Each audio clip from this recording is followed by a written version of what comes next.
some properties of the product of matrices। देखिए matrices का जो प्रोडक्ट है, अभी तक हम लोगों ने अलजेब्राइक ऑपरेशंस में बहुत कुछ पढ़ रखा है। हम लोगों ने ये समझा कि एडिशन कैसे होता है, निगेटिव कैसे होता है, सब्ट्रैक्शन कैसे करते हैं। इसी तरह से हम लोगों ने उसके आगे ये भी पढ़ा कि चलो अगर दो मैट्रिक्स है तो उनका प्रोडक्ट कैसे मालूम करते हैं। Now we want to understand the properties of the products of two matrices. तो दो मैट्रिसेस के प्रोडक्ट के बारे में अगर हम लोग देखें तो one of the product of A B और B A may not be defined. First of all, जब भी हम लोग ए बी और बी ए बोलते हैं तो it is understood that they are comparable for multiplication, they are conformable for multiplication. Conformable या कंपेरेबल ऑफ मल्टीप्लीकेशन का मतलब क्या हुआ कि पहले मैट्रिक्स जिसको कि बोलते हैं प्री फैक्टर, पहले मैट्रिक्स, और दूसरा मैट्रिक्स जिसको बोलते हैं पोस्ट फैक्टर, पहले मैट्रिक्स का कॉलम जितना हो उतना ही दूसरे मैट्रिक्स के रोज हो। So only then we can say that these two exist. Suppose करो अगर ये दोनों मैट्रिक्स जो है ए और बी दोनों मैट्रिक्स हैं, कुछ इस तरह के दिए गए हैं कि ए बी और बी एग्जिस्ट करता है। सॉरी, अगर ए और बी दो मैट्रिसेज हैं देन हो सकता है कि इसमें से ए बी बी ए या दोनों एग्जिस्ट नहीं करता हो। जैसे आज फॉर एग्जांपल मान लो कि अपने पास एक मैट्रिक्स हम लोग लें ऐसा, वो एक मैट्रिक्स लें ए जिसका ऑर्डर हो 2/3, और दूसरा मैट्रिक्स अगर हम लोग लें बी जिसका ऑर्डर हो मान लो 2/4। तो क्लियरली ए बी एग्जिस्ट नहीं करता। ए बी एग्जिस्ट इसलिए नहीं करता कि ए का ऑर्डर 2/3 और बी का ऑर्डर 2/4। अब इसमें देखो ये दोनों सेम होना चाहिए था, तब हम कहते हैं कि दे are comparable for multiplication, but these two are not equal, so A B does not exist. A B exist नहीं करता है। अगर हम लोग बी ए की बात करें तो बी पहले लिख दिया, ए बाद में लिख दिया, बी का ऑर्डर 2/4, ए का ऑर्डर 2/3। साफ देख रहे हो कि 4 is not equal to 2, that means B A और ए बी दोनों एग्जिस्ट नहीं करता है। सो ये पॉसिबिलिटी है कि दोनों में से दोनों एग्जिस्ट नहीं करे। लेकिन अगर मान लो कि इसको मैं लिख दूं 3/4, तो उस कंडीशन में ए बी तो एग्जिस्ट कर रहा है, ए बी एग्जिस्ट कर रहा है। लेकिन अगर हम लोग इसको देखें, बी ए को देखें तो बी ए 3/4 और A B 2/3, then this time B A does not exist, B A does not exist. Clear? तो हम लोगों ने ये देखा कि हो सकता है कि इसमें से दोनों एग्जिस्ट नहीं करे, एक एग्जिस्ट करे दूसरा नहीं करे। मान लो इससे ठीक उल्टा भी सिचुएशन हो सकता है। सपोज करो कि यहां लिखा होता 2 और यहां रहता 3, तो उस केस में अगर आप देखते हैं तो ए बी में ए का ऑर्डर 2/3, बी का order B 2/3। Is it clear? दोनों सेम ऑर्डर के हैं, तो आप देख रहे हो कि ना ए बी एग्जिस्ट कर रहा है ना बी एग्जिस्ट कर रहा है। ये 2/3, ये 2/3, तो आप देख रहे हो कि दोनों में से दोनों एग्जिस्ट नहीं कर रहा है। लेकिन अगर मान लो कि मैं इसका ऑर्डर कर दूं 3/3, इसका ऑर्डर कर दूं 3/3। नाउ चेक इट, ये अगर 3/3 है तो A B does not exist.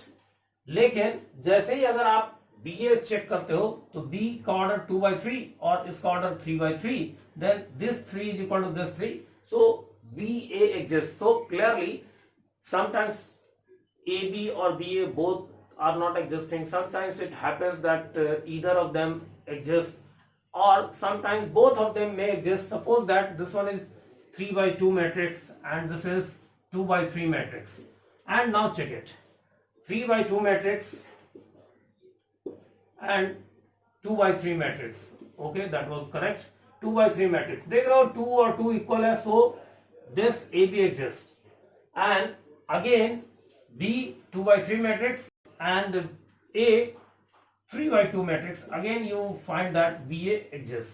So ये हो सकता है कि A भी एग्जिस्ट करता हो, BA भी एग्जिस्ट करता हो, ये हो सकता है कि दोनों से एक ही एग्जिस्ट करता हो, ये हो सकता है कि दोनों एग्जिस्ट नहीं करता हो। It's okay. And now about this point, AB और BA एंड BA में एग्जिस्ट, AB और BA दोनों एग्जिस्ट करें और AB is not equal to BA. This is the very good example to make it clear. देखो अगर A matrix है 3/2 order का, मतलब 3 रोज है 2 कॉलम्स है, और B है 2/3, दैट मींस 2 रोज है 3 कॉलम्स है, ऐसे दोनों मैट्रिसेस हैं। थोड़ा देखो A भी एग्जिस्ट करता है, क्योंकि ए और बी दोनों में ए का कॉलम नंबर और बी का रो नंबर दोनों इक्वल है, और अगर ए बी एग्जिस्ट करता है तो ए बी का ऑर्डर ऑफ ए बी यहां है 3/3, 3/3। यहां फिर से देखो बी ए एग्जिस्ट करता है या नहीं, बी ए का ऑर्डर हो गया 2/3 और एक ऑर्डर हो गया 3/2। क्लियरली 3 3 इक्वल है, कॉलम नंबर रो नंबर दोनों का इक्वल है, so they are comparable for multiplication. So B A exist, and if B A exist then what is the order of B A? तो ये check करो, इसका order ये मिला, तो order of B A is clearly here 2/2. So clearly you are looking there that order of AB is 3/3 and order of BA is equal to 2/2. अब आप बताओ कि दो मैट्रिक्स कभी भी इक्वल हो सकता है जब एक का ऑर्डर 2/2 हो, एक का ऑर्डर 3/3 हो। So they are not equal, they can never be equal. Is it clear? So AB BA exist कर सकता है और दोनों इक्वल नहीं भी हो सकता है। And now the third characteristic is this, third property of this one is both AB and BA exist and AB is equal to BA. So we will take some example for that. So this is an example in which we find that AB and BA both exist. देखो इसका order है 3/3, इसका order है 3/3 और इसका भी order है 3/3। सो AB भी एग्जिस्ट करता है, BA भी एग्जिस्ट करता है।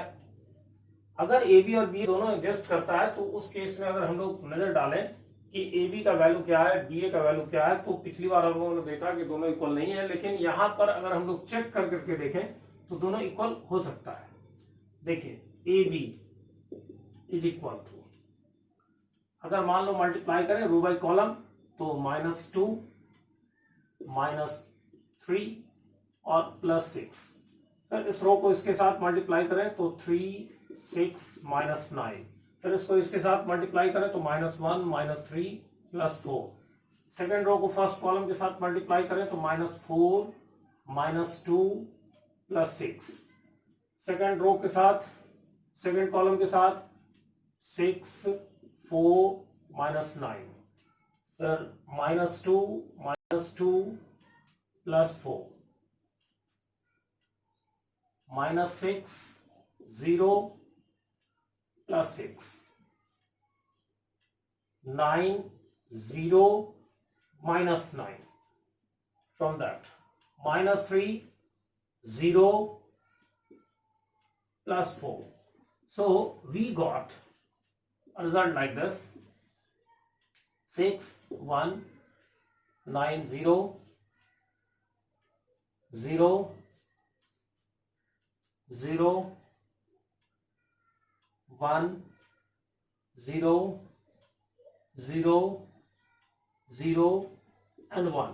सिमिलरली अगर हम लोग ए बी फाइंड करें, ये ए बी था, बी ए फाइंड करें तो B A is equal to -2 3 -1 -1 2 -1 -6 9 -4 and A is equal to 1 3 -1 1 3 -1 2 2 -1 2 2 -1 3 0 -1, and after multiplying these together, इसके साथ इसको मल्टीप्लाई करें -2 + 6 -3, इसके साथ मल्टीप्लाई करें तो -6 + 6 + 0, थर्ड कॉलम के साथ तो 2 -3 + 1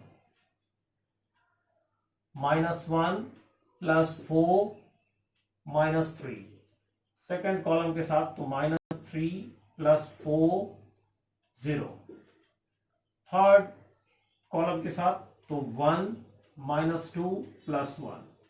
सिमिलरली थर्ड रो को ट्रीट करेंगे तो -6 + 18 -12,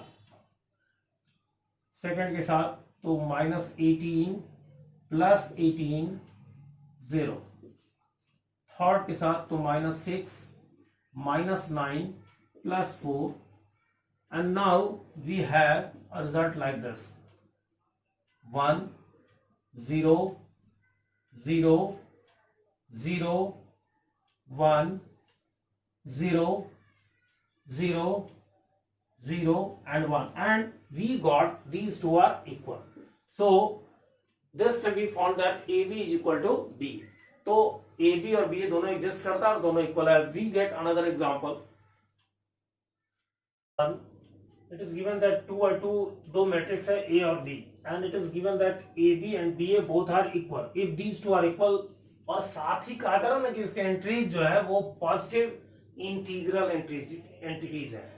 पॉजिटिव इंटीग्रल का मतलब नेचुरल नंबर. तो ये सारे नेचुरल नंबर्स हैं, पॉजिटिव इंटीजर्स हैं. हम लोगों को तब ये पता करना है कि अगर ए बी और बी ए दोनों इक्वल है, ए बी और बी ए दोनों इक्वल है, तो उस केस में एक्स बाई पी इसका और इसका रेशियो किसके इक्वल होगा. चलो पहले हम लोग इसको पता करते हैं.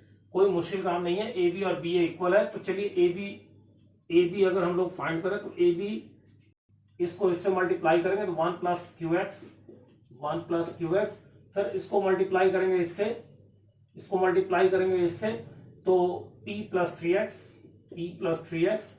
इसी तरह से इसको इससे मल्टीप्लाई करेंगे तो y plus two Q. Similarly इसको इससे मल्टीप्लाई करेंगे तो P Y plus 6. And B A अगर हम लोग फाइंड करें तो बी ए, तो इस रो को इस कॉलम के साथ करेंगे तो 1 प्लस पी वाई. सिमिलरली इसको इसके साथ मल्टीप्लाई करेंगे तो x प्लस 2p. इस रो को इस कॉलम के साथ मल्टीप्लाई करेंगे तो q प्लस 3y. इसको इसके साथ मल्टीप्लाई करेंगे तो qx plus 6. And since these two are equal, अगर ये दोनों इक्वल हैं तो हम लोग लिख सकते हैं ये इसके इक्वल होगा 1 plus Q X is equal to 1 plus P Y. p plus 3x is equal to x plus 2p. Similarly y plus 2q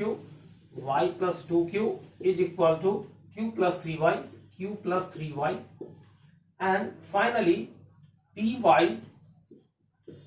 plus 6 is equal to qx plus 6.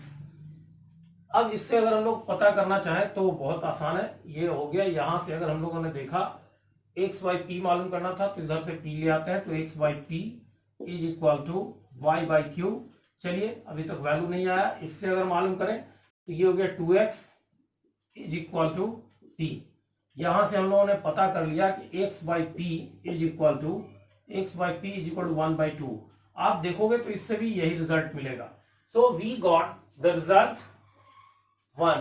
This is the correct choice.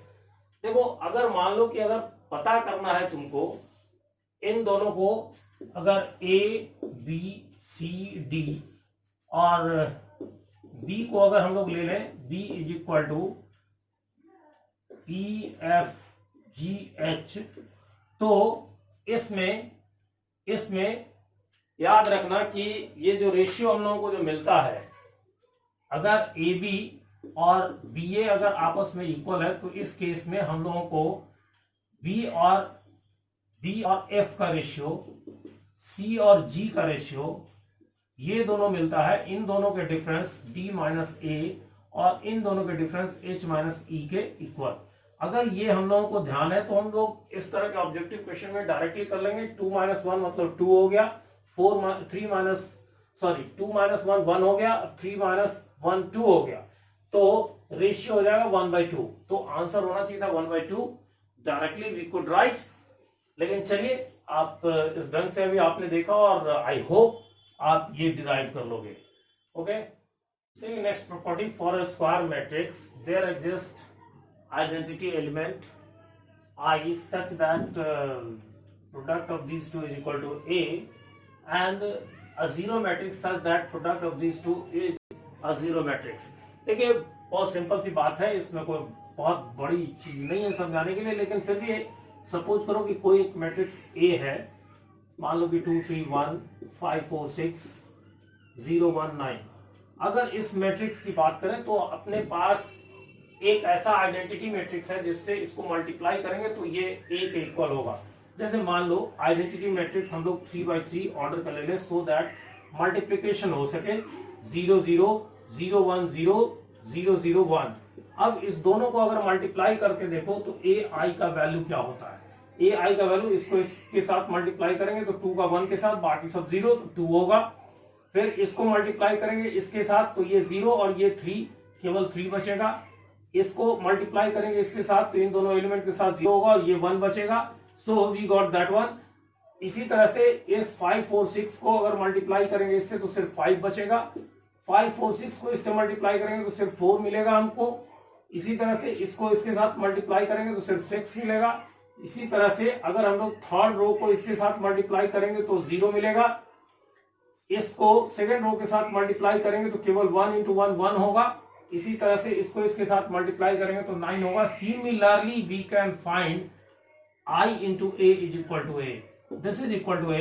So it is very easy to understand that there is an identity matrix I from which if we multiply to A then we will get A. मतलब वही matrix मिलेगा जिसको I के साथ multiply करेंगे। देखो यहाँ एक बात और हम लोग अगर समझे,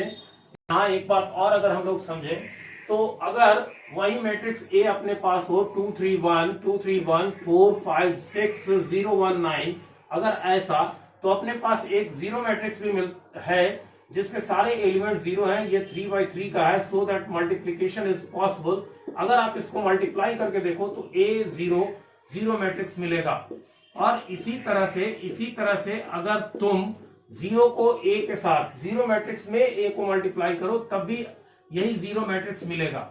सो there is a matrix 0 to which or by which if any matrix of same order is multiplied then the result is a zero matrix। इसी पर एक हम लोग नोटिंग पॉइंट याद रखें कि I इंटू आई का वैल्यू होगा I। कहने का मतलब I square is equal to I, क्योंकि अभी हम लोगों ने कहा कि I के साथ जिसको भी मल्टीप्लाई करेंगे वही मैट्रिक्स होगा। तो इसके बदले में अगर I लिखें तो I into I must be equal to I। So now we can conclude that it's a noting point that I square, I cube, I to the power 4 etc. is I।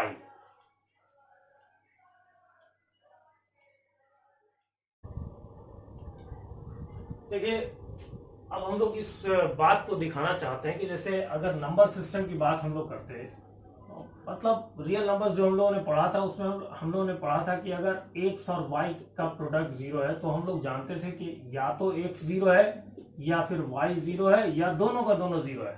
लेकिन यहां हम लोग ये समझाना चाहते हैं कि in matrix it is not necessary that both the matrix should be zero matrices. ये जरूरी नहीं है कि उनमें से दोनों के दोनों जीरो मैट्रिक्स हो या फिर उनमें से कोई एक जीरो मैट्रिक्स हो। इससे बेस करके हम लोगों ने इन दोनों को लिखा। जैसे एज फॉर एग्जांपल एक मैट्रिक्स अगर A ले लो 0 2 0 0 और दूसरा मैट्रिक्स ले लो B 0 3 0 0। तो अगर इसमें ध्यान दो, या यहां मैं 3 लिखता हूं, फर्स्ट वाले को पहले चेक करके दिखाता हूं। अगर मैं ऐसा लिख लो तो आप साफ साफ देखो कि इन दोनों का जो प्रोडक्ट है AB, इसमें इस रो को जैसे ही इसके साथ मल्टीप्लाई करेंगे तो 0 और इसके साथ 0 होगा। सिमिलरली इस रो को इसके साथ मल्टीप्लाई करेंगे, दोनों एलिमेंट 0 है तो 0 ही होगा। फिर ये दोनों एलिमेंट 0 है तो इसके साथ मल्टीप्लाई करेंगे, इसके साथ तो 0 होगा। So we got 0। लेकिन अगर मान लो कि BA फाइंड करो, BA मैट्रिक्स, तो BA मैट्रिक्स में क्या देखते हो, इस रो को मल्टीप्लाई करोगे इसके साथ, ये दोनों एलिमेंट 0 है तो 0 होगा। इस रो को मल्टीप्लाई करोगे इसके साथ तो 3 को 2 के साथ मल्टीप्लाई करोगे इट विल बी 6, और फिर 0 को इस 0 के साथ मल्टीप्लाई करोगे 0 ही होगा। अगर सेकेंड रो को ऐसे या इसके साथ मल्टीप्लाई करो तो 0 0 आएगा। So it is not equal to a zero matrix. तो हम लोगों ने देखा कि however A and B both are not zero matrices, उनमें से कोई भी जीरो मैट्रिक्स नहीं है, neither of them is a zero matrix, but still the product AB is a zero matrix, however BA is not equal to zero matrix। लेकिन अगर थोड़ा सा इसमें मैं चेंज कर दूं, मान लो कि यहां मैं 0 यहां 3 लिख दूं, तो अब देखो मल्टीप्लाई करके इसको इसके साथ मल्टीप्लाई करोगे 0 आएगा, इसको इसके साथ मल्टीप्लाई करोगे अगेन यू विल गेट 0, 0 को 3 के साथ, 2 को 0 के साथ, सो जीरो मैट्रिक्स, और इन दोनों के साथ जीरो मैट्रिक्स। BA अगर फाइंड करोगे तो 0 3 को इसके साथ मल्टीप्लाई करोगे तो 0 0 3 को इसके साथ मल्टीप्लाई करोगे तो अगेन 0, 0 2 जा 0, 3 0 जा 0, so it will be equal to 0 and this time we found that BA is also equal to 0. कहने का मतलब कि ऐसा पॉसिबल है कि A और B neither of them is a zero matrix but still either one of these two AB और BA में से कोई एक जीरो मैट्रिक्स हो या दोनों के दोनों जीरो मैट्रिसेस हो. Is it clear? So it is different from the simple number product of numbers. And now I am taking another example in the form of question. In this one, we are to find some unknown quantities, and an information is given to us that the product is a zero matrix. However, clearly we say that these two matrices are not zero matrices. देखो ये दोनों zero matrices नहीं है, लेकिन हम लोगों से कहा जा रहा है कि इसमें जो अननोन क्वांटिटी है m, l और n, इसको पता करो. सिंपली इन तीनों का सम बताओ कि इनमें से कौन नहीं हो सकता. Is it clear? तो फर्स्ट ऑफ ऑल एक बात दिमाग में लाओ, इस तरह के क्वेश्चन में ये चेक करना नेसेसरी नहीं है कि प्रोडक्ट में सारे एलिमेंट जीरो आते हैं कि नहीं. अगर नहीं आते तो ये क्वेश्चन ही वैलिड नहीं होता, तब फिर इस तरह के चॉइस का कोई महत्व नहीं होता. देखिए सब्जेक्टिव ऑब्जेक्टिव में यही डिफरेंस है. सब्जेक्टिव में हो सकता है कि जीरो मैट्रिक्स नहीं बनता, तो हम कहते कि it is not possible, there is no any value of LMN for that it will become a zero matrix. लेकिन जैसे ही ऑब्जेक्टिव में आते हो तो चॉइस दिया होता है. चॉइस का मतलब कंडीशनल हो गया. इसका मतलब ये हुआ कि आपको कोई जरूरत नहीं है चेक करने का कि सारे एलिमेंट जीरो आते हैं कि नहीं, प्रोडक्ट के सारे एलिमेंट जीरो आते हैं कि नहीं चेक करना है. अब हम लोग केवल उसी को लेंगे जिसका संबंध अननोन क्वांटिटीज से है, सो दैट इसको पता करें. देखो इस सेकेंड रो का इस फर्स्ट कॉलम को अगर हम ट्रीट कर लें तो एक m के साथ मल्टीप्लीकेशन मिलेगा. तो फर्स्ट रो को इसके साथ मल्टीप्लाई करें, प्रोडक्ट के सारे एलिमेंट जीरो जीरो होंगे. देखो इसको इसके साथ मल्टीप्लाई करेंगे तो A11 पता चलेगा. तो A11 AB का जीरो मैट्रिक्स होना चाहिए. तो A11 जीरो मैट्रिक्स होना चाहिए, तो इसको मल्टीप्लाई करें इसके साथ, तो -1 -m और फिर 1 के साथ 3 को, तो +3 इज इक्वल टू 0. और यहां से हम लोगों को डायरेक्टली m का वैल्यू पता चल गया. m का वैल्यू हो गया 2. एक रिजल्ट तो मिल गया. अब देखिए l और n को जानने के लिए इधर का तो इस मैट्रिक्स का कॉलम यूज करना है, इसका रो यूज करना है. तो इसमें l और m केवल इस कॉलम में है. तो इस कॉलम को अगर इसके साथ ट्रीट करें, इसके साथ, तो चेक करके देख लें कहीं ऐसा तो नहीं कि दो इक्वेशन मिलता हो. चलो चेक करके देखते हैं. First row and third column, मतलब 1 3 फाइंड करें. तो फर्स्ट रो थर्ड कॉलम, तो -1 into l -l, -1 into 4 -4, फिर 1 into n, तो n and the corresponding element is 0. यहां से हम लोगों को मिला n - l is equal to 4. Now एक और ले लो जिसमें n और l इन्वॉल्व होता हो. कोई भी एग्जांपल ले लो, मान लो कि 2 3 एलिमेंट ले लो, 2 3 एलिमेंट, इसका सेकंड रो, इसका थर्ड, तो 2l 2 4 8 और फिर -2 into n, तो -2n is equal to 0. Again you will get the same thing.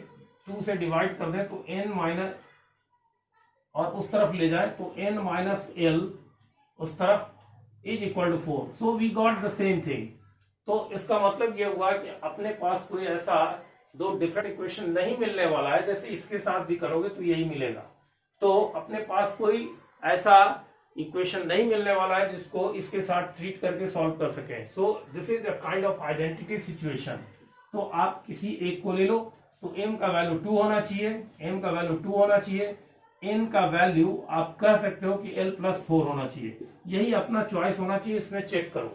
देखो अगर n का वैल्यू यहां से अगर हम लोग पता करें तो l का वैल्यू, अगर मान लो हम लोग अगर इन तीनों का सम जानना है l + m + n, तो अगर हम लोग इसको जानना चाहते हैं तो सीधे सीधे हम लोग जिसका नोन है उसको पहले पुट कर लो. तो l + 2 + n ये होगा. इसका मतलब ये हो गया कि हम लोगों को l + n + 2 जो मालूम करना है, केवल उसी पर ध्यान दें. अब आप इनमें से चेक करने की कोशिश करो. अगर 7 लेते हो या n का भी वैल्यू l में कन्वर्ट करके लिख लो, L plus 4, so it will be equal to 2L plus 6। अगर इनमें से किसी का भी वैल्यू अगर चेक करना चाहो तो देखो ये L का डबल है और L क्या है, इंटीजर है, तो किसी भी इंटीजर को 2 से मल्टीप्लाई करोगे इवन नंबर होगा, तो इवन नंबर में 6 को ऐड करोगे तो एक आंसर जो होगा वो इवन होगा। So obviously it is very much clear that 7 तो हो ही नहीं सकता है आंसर, इसका सम जब भी निकलेगा तो एक इवन नंबर निकलेगा, इसलिए कि L कोई भी इंटीजर ले लो उसको 2 से मल्टीप्लाई करो तो इवन होगा, इवन में 6 को ऐड करोगे तो इवन होगा। सो क्लियरली इनमें से किसी भी एक को अगर एलिमिनेट करना है तो वो ऑड नंबर होगा, इसलिए कि इसका सम इवन ही होगा। चलो रेस्ट को ऐसे ही चेक कर ले, आंसर तो हो गया लेकिन ऐसे ही चेक कर ले।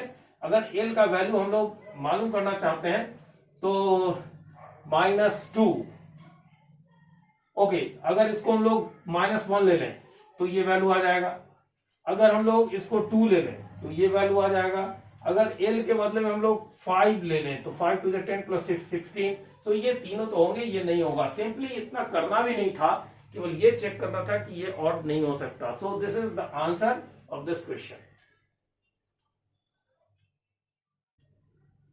देखिए अभी हम लोगों ने देखा कि product of two matrices is not commutative, वो कम्यूटेटिव नहीं होता है, ए बी और बी ए इक्वल नहीं होता है।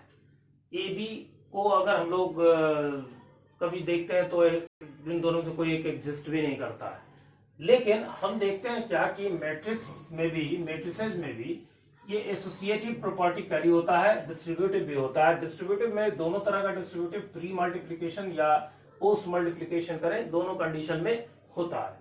चलिए हम लोग एक छोटा छोटा एग्जांपल लेकर के इन बातों को समझ लें। एक्चुअली इसको अगर हम लोग प्रूव करना चाहें तो भी बहुत इजीली कर सकते हैं, लेकिन with the help of example I want to make it clear. Suppose करो कि एक हम लोगों को सुटेबल ऑर्डर लेना है, मान लो कि एक मैट्रिक्स मैंने ले लिया 2x2 का 2 1 0 3, ये 2x2 का मैट्रिक्स हो गया। अब अगर मान लो कि मैं एक दूसरा मैट्रिक्स लेता हूं जिसमें कि b का मल्टीप्लिकेशन हो सकता है, तो इसका मतलब इसका नंबर ऑफ रो तो सेम होना चाहिए, कॉलम के इक्वल होना चाहिए, तो नंबर ऑफ रोज अगर इसमें 2 है, सॉरी कॉलम्स 2 है तो इसमें 2 रोज होने चाहिए।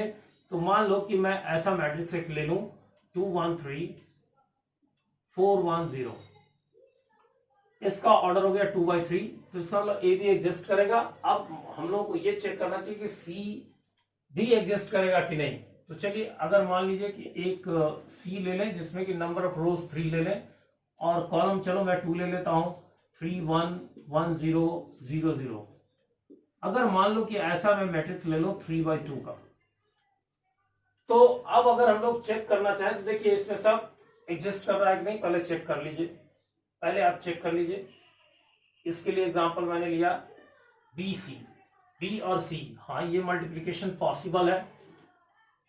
बी सी का जो आउटकम होगा वो 2/2 का होगा, 2/2 ऑर्डर का होगा, 2/2 ऑर्डर का ए के साथ मल्टीप्लिकेशन होगा, मतलब एग्जिस्ट करेगा। ए बी को अगर देखो तो ए बी एग्जिस्ट करेगा, इसलिए कि ये 2 है, ऑर्डर होगा ए बी का 2/3, 2/3 ऑर्डर का अगर है तो उसको सी के साथ मल्टीप्लाई कर सकेंगे। So clearly it is possible. Now we want to check it. तो चलो पहले BC पता कर लेते हैं। तो BC मालूम करेंगे तो BC मतलब इसको इसके साथ मल्टीप्लाई करेंगे, 2 2 3 जा 6 1 और 3 0 जा 0। सिमिलरली इसको इसके साथ मल्टीप्लाई करेंगे तो 2 0 एंड 0। फिर सेकेंड रो को मल्टीप्लाई करेंगे तो 12 प्लस 1 प्लस 0।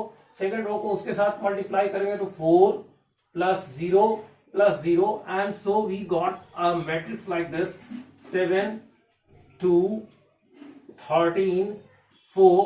अब इसको मल्टीप्लाई करके देखें BC को A के साथ, तो A इंटू BC, ऑर्डर नहीं बदलेंगे, A पहले ही लिखेंगे, तो A 2 1 0 3 और BC अभी हम लोगों ने फाइंड किया 7 2 13 4। So it will be equal to, multiply करके अगर हम लोग देखें तो 2 1 इसके साथ मल्टीप्लाई करेंगे तो 14 प्लस 13, एंड इस रो को इसके साथ मल्टीप्लाई करेंगे 2 2 जा 4 प्लस 4, इस रो को इसके साथ मल्टीप्लाई करेंगे 0 और 13 30 जा 3 जा 39, इसको इसके साथ मल्टीप्लाई करेंगे तो 0 and 12। So the result is now 27 8 39 and 12। ये मैट्रिक्स मिला। चलिए हम लोग चेक करके देखते हैं कि क्या यही बात हम लोग यही रिजल्ट पा सकते हैं राइट हैंड साइड में या नहीं। चेक करते हैं, पहले ए बी फाइंड करें। तो चलिए ए बी फाइंड करें। तो ए बी का मतलब हो गया अपने पास इस दोनों का प्रोडक्ट, इस रो को इस कॉलम के साथ करेंगे तो 4, फिर 1 4 जा 4, फिर इस रो को इसके साथ तो हो गया 2 प्लस 1, इस रो को इस कॉलम के साथ तो 6 प्लस 0 6, फिर इस रो को इस कॉलम के साथ तो 0 प्लस 12 12, इस रो को इस कॉलम के साथ तो 0 प्लस 3 3 लिख लो, इसको इसके साथ तो 0 plus 0 so 0, so A B is equal to 8 3 6 12 3 0। अब अगर मान लो कि हम लोग मल्टीप्लाई करना चाहते हो सी से, इसमें ए बी इंटू सी, तो ए बी मैट्रिक्स अपने पास हो गया 8 3 6 12 3 0, और सी मैट्रिक्स अपने पास जिस इस एग्जांपल में था 3 1 3 1 1 0 0 0। Is it clear?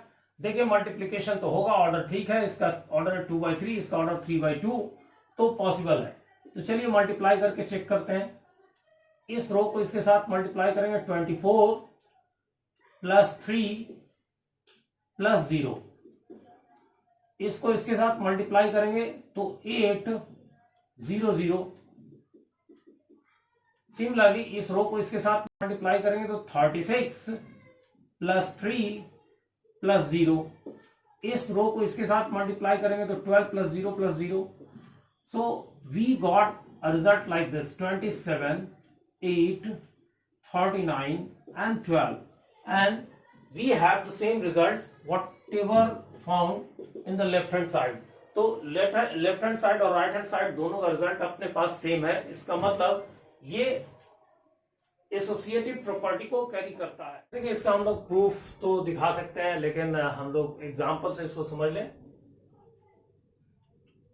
या प्रूफ ही दिखा देता हूं। चलिए देखिए, मान लीजिए कि अपने पास एक मैट्रिक्स ए है जिसका ए आई जे और ऑर्डर इसका m/n है। दूसरा मैट्रिक्स मान लो कि बी ले लिया मैंने, बी आई जे, इसका ऑर्डर मान लो n/p है। मैं इस वाले को शो करना चाह रहा हूं। तो सी मैट्रिक्स सी ऑर्डर का होना चाहिए जिस ऑर्डर का बी है। तो मान लो कि सी आई जे और इसका मैंने ऑर्डर लिया n/p। देखिए अगर मान लीजिए b प्लस सी हम लोग फाइंड करें तो b प्लस सी जो होगा वो मैट्रिक्स होगा जिसका आई जे एलिमेंट, मान लो कि मैं d लिख देता हूं, डी आई जे। तो डी आई जे क्या होगा, एक्चुअली डी आई जे छोड़ो, डायरेक्ट मैं लिख देता हूं, ज्यादा सिंबल यूज करने से अच्छा है कैसे ही डायरेक्ट लिख दो। तो इन दोनों के करस्पॉन्डिंग एलिमेंट्स का सम होगा। इसका आई जे एलिमेंट अगर हम लोग लिखें तो वो इतना होगा प्लस सी आई जे, और ऑर्डर तो सेम होगा तो n/p। अब देखिए अगर मान लीजिए a के साथ इसको हम लोग मल्टीप्लाई कर दें b प्लस सी, तो मल्टीप्लीकेशन के बाद जो भी रिजल्ट आएगा, मान लीजिए उसका आई जे एलिमेंट डी आई जे है, तो ये जो डी आई जे होगा, पहले इस मैट्रिक्स का ऑर्डर चेक कर लो। तो a का ऑर्डर हम लोगों ने लिखा m/n और b प्लस सी का ऑर्डर हो गया n/p। तो दोनों में n है इसलिए मल्टीप्लिकेशन तो होगा, कंफर्मेबल है दोनों, ऑर्डर होगा m/p। तो इसका ऑर्डर m/p हो गया, यहां तक तो कोई झंझट नहीं। चलिए आगे हम लोग देखते हैं। इसका मतलब ये होगा कि हेयर अगर हम लोग कहें कि डी आई जे क्या है, तो डी आई जे हम लोग कह सकते हैं कि इसके ith रो, ए के ith रो और बीसी के जेथ कॉलम का सिग्मा होगा। तो अगर लोग सिग्मा नोटेशन कर लें तो ए का ith रो होगा ए आई 1 i2 i3 i4 ऐसा। तो चलो यहां हम लोग लिख लेते हैं के। Is it clear?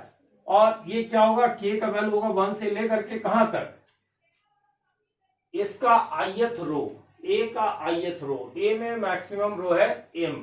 इसका मतलब अगर कॉलम गिने तो इसमें n है, तो इसका मतलब यह हुआ कि a का अगर ith रो ले तो i1 i2 i3 i4 करते हुए in तक होगा, nth कॉलम तक। इसका मतलब इस k का वैल्यू 1 से लेकर के हम लोगों को लिखना चाहिए n। अब देखिए ये तो ith रो इसका हम लोगों ने ले लिया, उसका मल्टीप्लीकेशन करना था किसका, b प्लस सी के jth रो से। तो b प्लस सी का जो jth रो होगा वो क्या होगा, जी b प्लस सी का जो jth रो होगा वो क्या होगा, आप सोचो। जो रिजल्ट हम लोगों के पास आया है, ये रिजल्ट जो आया है इसका jth रो, तो jth रो का मतलब क्या होगा 1j 2j 3j।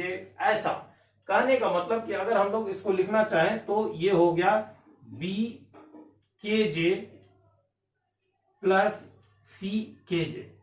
अब ये जो रिजल्ट है इस रिजल्ट को मल्टीप्लाई करके अगर देखो सिग्मा नोटेशन के भीतर, तो D I J is equal to sigma notation में k is equal to 1 to n, ये जो प्रोडक्ट होगा ये प्रोडक्ट होगा, इन दोनों को मल्टीप्लाई कर ले तो a i k b k j plus, देखिए ये नंबर्स हैं तो नंबर्स तो डिस्ट्रीब्यूटिव होते ही हैं, तो a i k इंटू सी के जे, देखिए ये प्रोडक्ट आया।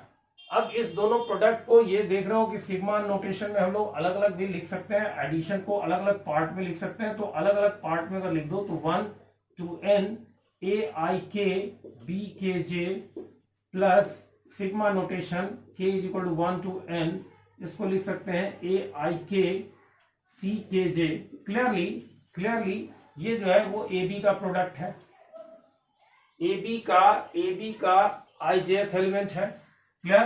तो ये AB का ijth एलिमेंट है, ये AC का ijth एलिमेंट है, तो ये हो गया AB का ijth एलिमेंट का मतलब क्या हो गया, कोई एक सिंबल नहीं अगर दे रहा है तो सीधे लिख देते हैं, वर्ड्स में लिख देते हैं ijth element of AB plus ये हो गया ijth एलिमेंट ऑफ, देखो AC है तो AC, तो आप देख रहे हो कि AB का ijth एलिमेंट और AC का ijth एलिमेंट दोनों का सम जो है वो dij मतलब क्या, इसके ijth एलिमेंट के इक्वल है। इसका मतलब ये हुआ कि दोनों के ijth एलिमेंट सेम है और ऑर्डर भी सेम है। इसका मतलब ये हो गया कि हम कह सकते हैं कि ये मैट्रिक्स हम लोग कह सकते हैं therefore ijth element of a times b plus c is equal to ijth element of ab plus ijth element of ac। Hence we conclude that a times b plus c is equal to ab plus ac, इसलिए कि इनके corresponding elements equal हैं, order भी equal है, तो हम लोग कहेंगे कि दोनों मैट्रिसेस इक्वल है। Is it clear? इसको हम लोग एग्जांपल से भी देख सकते हैं, किसी एक छोटे से एग्जांपल को ले लो, मैं एग्जांपल बोर्ड पर लिख देता हूं, you will check that one. Okay, so I write an example for you to be checked by you.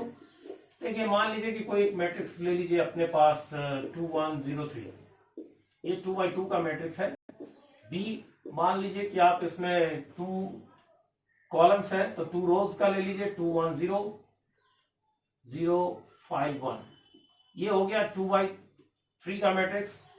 अब अगर अपने पास एक और सी का मैट्रिक्स ले लो, 1 1 1 2 2 2, अब आप इस 2 by 3 से अगर चेक करो b प्लस सी करके, फिर a से मल्टीप्लाई करके, पहले मालूम कर लो b प्लस सी, फिर मालूम कर लो a इंटू बी प्लस सी, फिर एक बार ये हो गया LHS, ये हो गया LHS, फिर उसके बाद फाइंड कर लो RHS में 2 पार्ट मालूम करना है, AB पहले पता कर लो, फिर BC AC पता कर लो, फिर दोनों का सम करो, ये हो गया RHS पार्ट। इसके बाद दोनों को चेक करोगे, दोनों इक्वल होगा। Okay, so it is now done.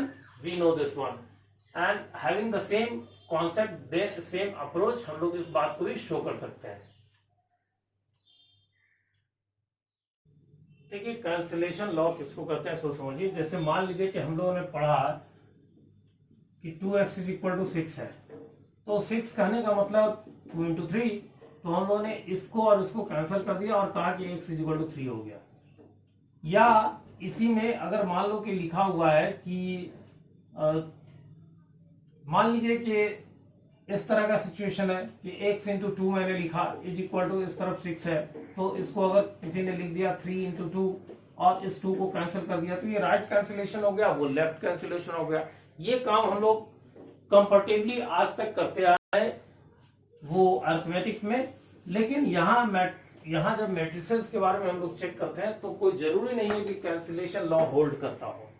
जैसे इस एग्जांपल को अगर हम लोग लें तो इसमें अगर हम लोग AC फाइंड करें तो AC फाइंड करें तो क्या होगा, इस रो को इसके साथ मल्टीप्लाई करें तो 0 और ये हो गया -2, ये इसके साथ मल्टीप्लाई करें, दोनों एलिमेंट 0 है तो 0 ही आएगा। 3 6 को मल्टीप्लाई करें इस कॉलम से तो ये 0 हो गया और ये -6 हो गया। इस रो को इस कॉलम के साथ मल्टीप्लाई करें तो दोनों एलिमेंट 0 तो 0 होगा। सिमिलरली अगर हम लोग AB फाइंड करें तो इसको इसके साथ मल्टीप्लाई करें तो -2 और ये 0 हो गया। इसको इसके साथ मल्टीप्लाई करें दोनों एलिमेंट 0 होगा। इसी तरह से इसको इसके साथ मल्टीप्लाई करें तो -6 और ये इसके साथ 0। इसी तरह इस रो को इसके साथ मल्टीप्लाई करें 0। सो क्लियरली हम लोग देख रहे हैं कि AB is equal to AC, but clearly B is not equal to C in this particular example. हम लोग देख रहे हैं कि ऐसा नहीं है। Is it clear? तो कहने का मतलब ये कि नेसेसरली ये कंडीशन होल्ड नहीं करता है, ये कैंसिलेशन लॉ को नेसेसरली होल्ड नहीं करता है। नेसेसरली होल्ड नहीं करने का मतलब ये हुआ कि कभी हो भी सकता है कभी नहीं भी हो सकता है। नेसेसरी कंडीशन का मतलब होता है कि हमेशा होना चाहिए। देखिए अगर मान लीजिए इफ A इज, मान लो सपोज करो इफ A इज इनवर्सिबल का मतलब होता है नॉन सिंगुलर मैट्रिक्स। अगर नॉन सिंगुलर मैट्रिक्स की बात करते हो तो नॉन सिंगुलर उसको कहते हैं जिसमें corresponding determinant is not equal to 0। अगर ऐसा कोई मैट्रिक्स होता है तब उस कंडीशन में कैंसिलेशन लॉ होल्ड करता है। कहने का मतलब AB is equal to AC अगर हो तो इससे हम लोग लिख सकते हैं B is equal to C only when A inverse exist. A inverse अगर एग्जिस्ट करता है, कहने का मतलब A इनवर्स आगे पढ़ेंगे हम लोग, A इनवर्स तभी एग्जिस्ट करता है जब वो उसका corresponding determinant not equal to 0 होता है, मतलब ये इनवर्सिबल मैट्रिक्स होता है। अगर इनवर्सिबल मैट्रिक्स है तो B is equal to C होता है, क्योंकि अगर आप AB is equal to AC में दोनों तरफ आप मल्टीप्लाई कर दो A इनवर्स से मल्टीप्लाई कर दो तो आपको, हम लोगों को मालूम है कि ये एसोसिएटिव होता है, तो A inverse A B is equal to A inverse A C। तो उस कंडीशन में A इनवर्स A का वैल्यू हो गया I into B is equal to I into C, और IB का मतलब B, IC का मतलब C। सिंपली एक बात याद रखना कि कभी भी अगर इसमें AB is equal to AC में अगर A एक ऐसा मैट्रिक्स हो जो सिंगुलर मैट्रिक्स हो, नॉन सिंगुलर नहीं, सिंगुलर मैट्रिक्स हो, देखो ये 1 6 जा 6, 3 6 जा 3 2 जा 6, तो 6 माइनस 6 इज इक्वल टू 0, तो इसका करस्पॉन्डिंग डिटरमिनेंट 0 है। इसीलिए इसमें ये होल्ड नहीं करता है कि AB is equal to AC होने पर हम ये नहीं कह सकते कि B और C इक्वल है, मतलब A को कैंसिल कर दे, ऐसा नहीं कर सकते। लेकिन अगर A एक ऐसा मैट्रिक्स होता जिसको हम लोग कहते हैं नॉन सिंगुलर, कहने का मतलब कि उसका करस्पॉन्डिंग डिटरमिनेंट 0 नहीं होता, तो in that condition AB is equal to AC should have been implied B is equal to C। Okay, इस प्रॉपर्टी में कहा दिया जा रहा है कि अगर कोई दो मैट्रिक्स दिया हुआ हो जिनका मल्टीप्लिकेशन पॉसिबल हो, तो सीधा सीधा समझो कि दो स्क्वायर मैट्रिक्स ले लें। इसलिए कि ट्रेस टर्म अगर हम लोग यूज करते हैं तो ट्रेस सिर्फ और सिर्फ तभी हो सकता है जब लीडिंग डायगोनल हो। इसलिए कि ट्रेस का मतलब होता है लीडिंग डायगोनल के एलिमेंट्स का सम। तो ट्रेस अगर फाइंड करना है तो लीडिंग डायगोनल होना चाहिए। लीडिंग डायगोनल तभी होगा जब स्क्वायर मैट्रिसेज होंगे। तो इसका मतलब A और B दोनों स्क्वायर मैट्रिसेज हैं और दोनों का ऑर्डर सेम है, तभी तो AB और B एग्जिस्ट करेगा। चलिए, अगर मान लीजिए ऐसा होता है तो हम लोगों को ये कहना है इस प्रॉपर्टी के अकॉर्डिंग कि उनके ट्रेसेस इक्वल होंगे, मतलब डायगोनल एलिमेंट्स का जो सम होगा वो इक्वल होगा। जैसे अगर मान लो कि कोई एक मैट्रिक्स हम लोग ले लें जिसमें एलिमेंट हो 1 2 3 4 5 6 1 3 1। मान लो एक ऐसा मैट्रिक्स ले लिया हम लोगों ने, बी हम लोगों ने ऐसे ही 3 by 3 का कुछ भी ले लिया, 0 1 4 2 3 6 1 2 5, ऐसा कोई भी दो मैट्रिक्स हम लोगों ने ले लिया जो 3 by 3 का स्क्वायर मैट्रिक्स है। अगर ए बी हम लोग फाइंड करें तो ए बी का वैल्यू क्या होगा? तो देखो इस रो को मल्टीप्लाई करेंगे इससे तो 0 + 4 + 3, इसको इसके साथ मल्टीप्लाई करेंगे तो 1 + 3 + 6, इसको अगर इस कॉलम के साथ मल्टीप्लाई करेंगे तो 4 + 12 + 15, सेकेंड रो को इसके साथ मल्टीप्लाई करेंगे तो 0 + 10 + 6, फिर इसको इसके साथ मल्टीप्लाई करेंगे तो 4 + 15 4 + 15 + 12, इसको इसके साथ मल्टीप्लाई करेंगे तो 16 + 30 + 6 5 30, इस रो को इसके साथ मल्टीप्लाई करेंगे 0 + 6 + 1, इस रो को इसके साथ मल्टीप्लाई करेंगे तो 1 + 3 3 9 + 2, इस रो को इसके साथ मल्टीप्लाई करेंगे तो it will B 4 + 18 + 5, and so we got a result like this: 7 9 + 1 10 27 और 4 31 16 16 and 15 31 60 76 7 10 to 12 22 और 5 27। सो ये मिला ए बी। चलो एक बार हम लोग बी ए फाइंड कर लेते हैं। बी ए फाइंड करने के बाद हम लोग चेक करें। देखिए बी ए अगर हम लोग फाइंड करें तो बी ए का मतलब हो गया मैट्रिक्स 0 1 4 2 3 6 1 2 5, और ए मैट्रिक्स है अपने पास 1 2 3 4 5 6 1 3 1। चलिए मल्टीप्लाई करके देखते हैं रिजल्ट। इस रो को इसके साथ मल्टीप्लाई करेंगे 0 + 4 + 4, इसको इसके साथ मल्टीप्लाई करेंगे तो 0 + 5 + 12, इसको इसके साथ मल्टीप्लाई करेंगे 0 + 6 + 4, इस रो को इसके साथ मल्टीप्लाई करेंगे तो 2 + 12 + 6, इस रो को इसके साथ मल्टीप्लाई करेंगे तो 4 + 15 + 18, इस रो को इसके साथ मल्टीप्लाई करेंगे तो 6 + 18 + 6, इस रो को इसके साथ मल्टीप्लाई करेंगे तो 1 + 8 + 5, इस रो को इसके साथ मल्टीप्लाई करेंगे तो 2 + 10 + 15, इस रो को थर्ड कॉलम के साथ मल्टीप्लाई करेंगे तो 3 + 12 + 5, and now BA is equal to 8 17 10 14 6 14 6 20, यहाँ हो गया 22 एंड 19 18 37, यस 12 + 18 30, 6 + 8 14,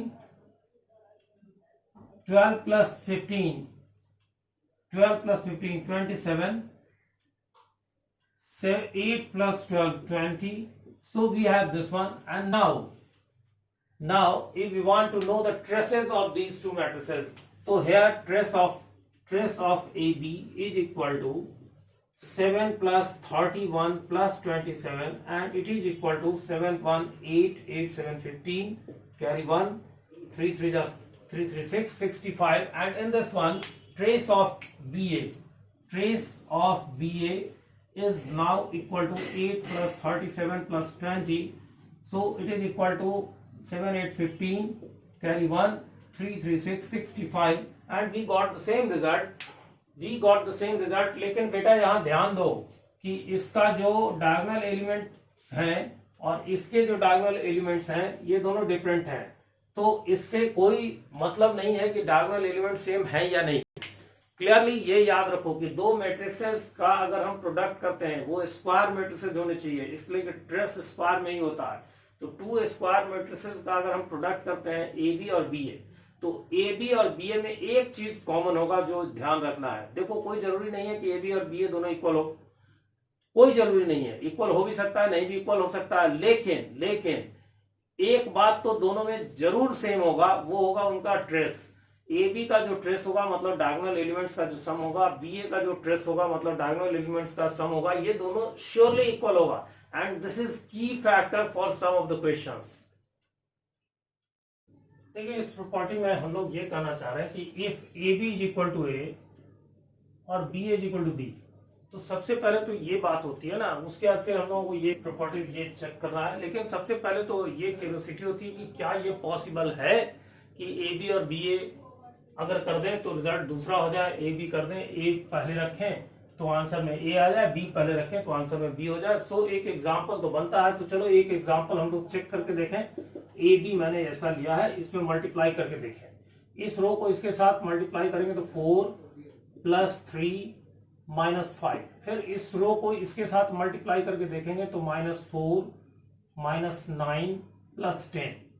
इस रो को इसके साथ मल्टीप्लाई करके देखेंगे तो -8 -12 प्लस 15। इस सेकेंड रो को फर्स्ट कॉलम के साथ करेंगे तो -2 -4 प्लस 5।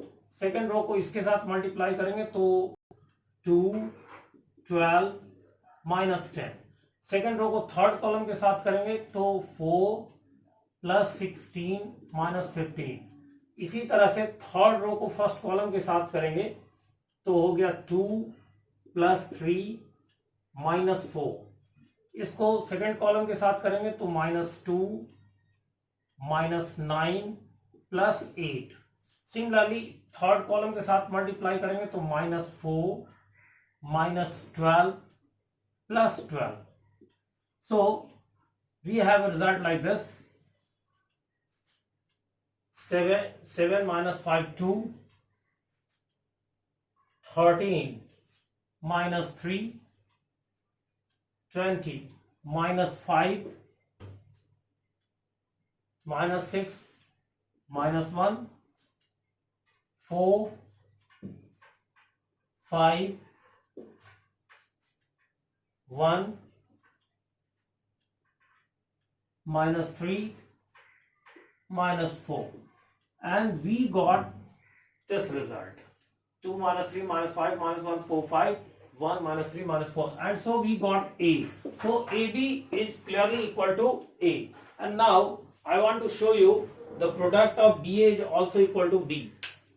देखिए अगर मान लीजिए इसमें हम लोग BA अगर फाइंड करें, BA, तो इस रो को मल्टीप्लाई करेंगे इस कॉलम से तो 4, -2 को इससे तो +2 और फिर -4।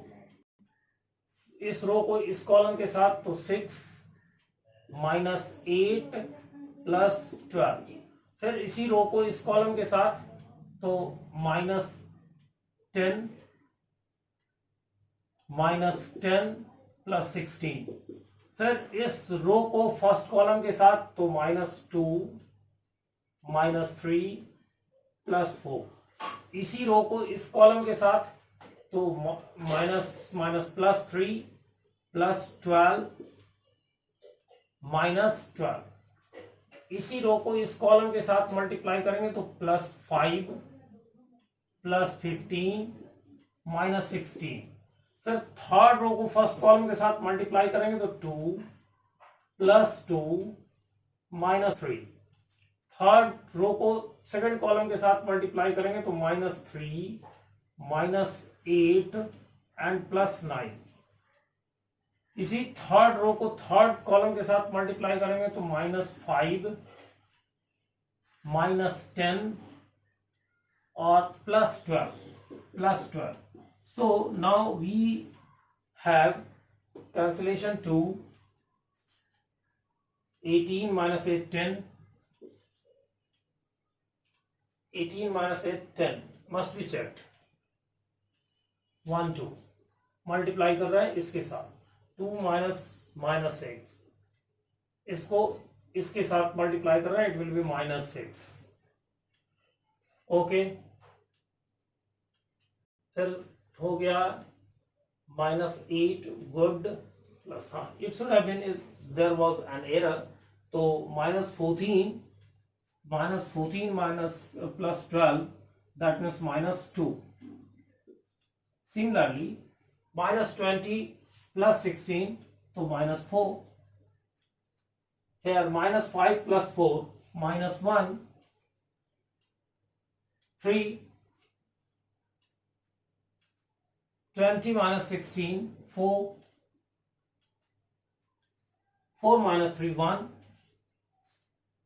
11, minus 2, minus 15, so minus 3, and we have the same thing what is written here, so it is equal to B. So clearly A B का प्रोडक्ट A और B A का प्रोडक्ट B हो सकता है, मैं ये नहीं कह रहा कि हर बार ऐसा होगा, so ये पॉसिबल है. And now having this given information, we are to show that these are also possible.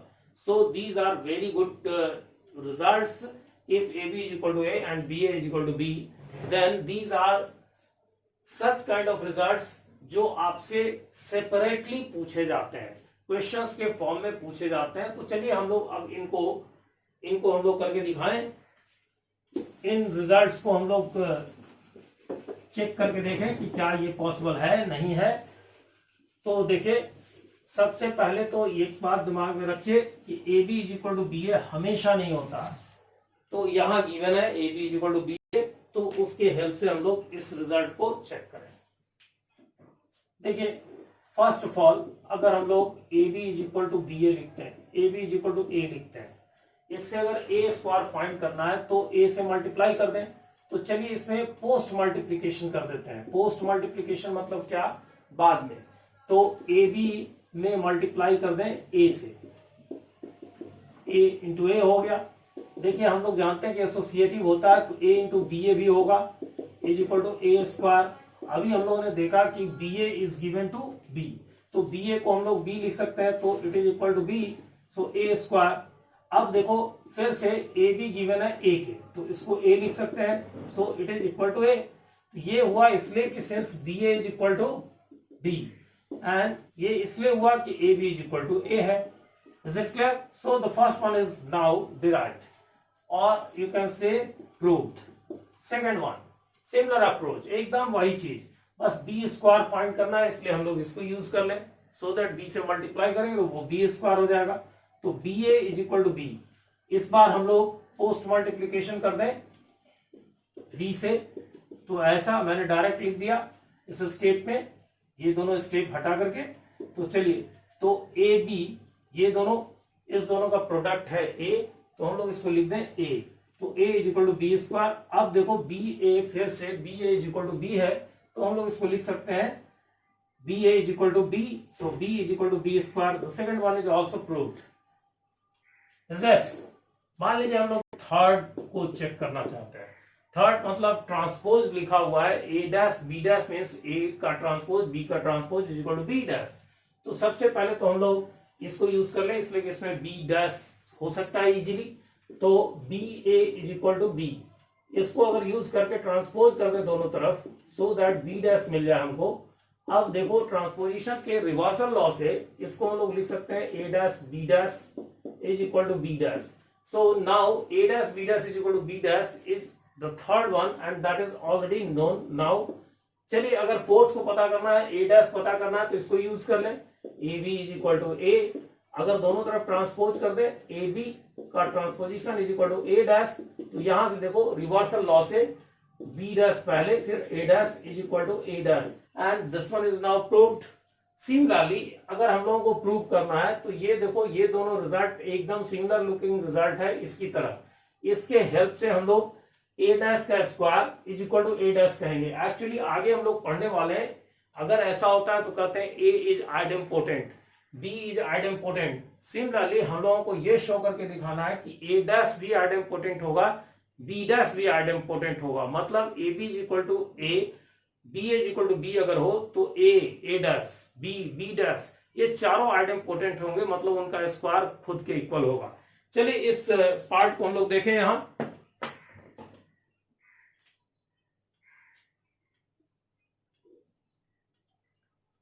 देखिए, फर्स्ट ऑफ ऑल हम लोग इन दोनों रिजल्ट्स को दिमाग में रखें. ये जो रिजल्ट हम लोग, सॉरी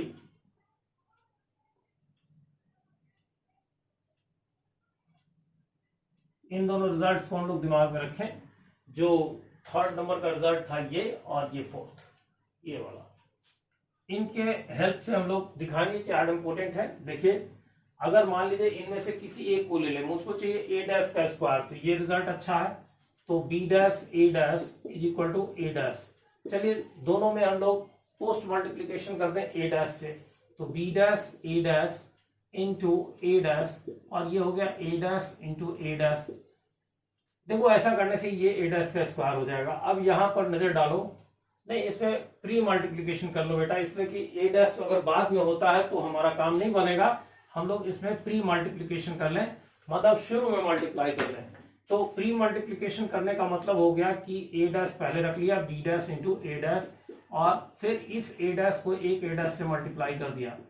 सो यहां तो कोई फर्क नहीं पड़ा, इधर थोड़ा फर्क पड़ा। देखो हम लोग जानते हैं कि एसोसिएटिव होता है मल्टीप्लीकेशन, तो इसको ऐसे लिख सकते हैं, ये ए डैश का स्क्वायर हो गया।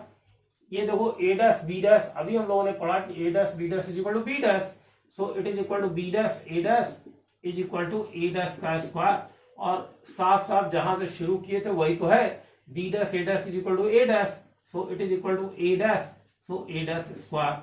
सो now the fifth one is also proved. Sixth same approach जैसा कि हम लोगों ने इसमें 5 में किया, तो 6 में अब हम लोगों को क्या चाहिए, 6 में चाहिए हम लोगों को बी डैश का स्क्वायर। तो बी डैश का स्क्वायर कहां से मिलेगा, इन दोनों में से इसको यूज करने से मिलेगा। तो चलो इसको यूज करते हैं, A dash B dash is equal to B dash. इसमें भी प्री मल्टीप्लीकेशन कर लेते हैं बी डैश से, तो अब मैं डायरेक्ट लिख देता हूं B dash A dash B dash, इसलिए कि ये एसोसिएटिव होता है, तो ये हो जाएगा बी डैश का स्क्वायर। अब देखिए बी डैश ए डैश मिल करके हो गया ए डैश, तो A dash B dash is equal to B dash का स्क्वायर। और finally A dash B dash जहां से हम लोग चले थे, A dash B dash is equal to B dash, so B dash is equal to B dash square, hence it is proved. So clearly अगर कभी ऐसा सिचुएशन दिया रहे कि दो मैट्रिसेस ए और बी ऐसे हो कि A B is equal to A और B is equal to B, तो बड़ा मजेदार सा रिजल्ट निकलता है। ये 6 रिजल्ट्स निकलते हैं, जिसको अगर सिंपल लैंग्वेज में कहें तो ए बी, ए का ट्रांसपोज और बी का ट्रांसपोज, ये चारों आइडेम्पोटेंट होते हैं। ये चारों आइडेम्पोटेंट होते हैं, इनका स्क्वायर खुद के इक्वल होता है, और बीच की कड़ी में भी अगर चाहो तो इसको समझ लो। Okay, have a nice day, thank you.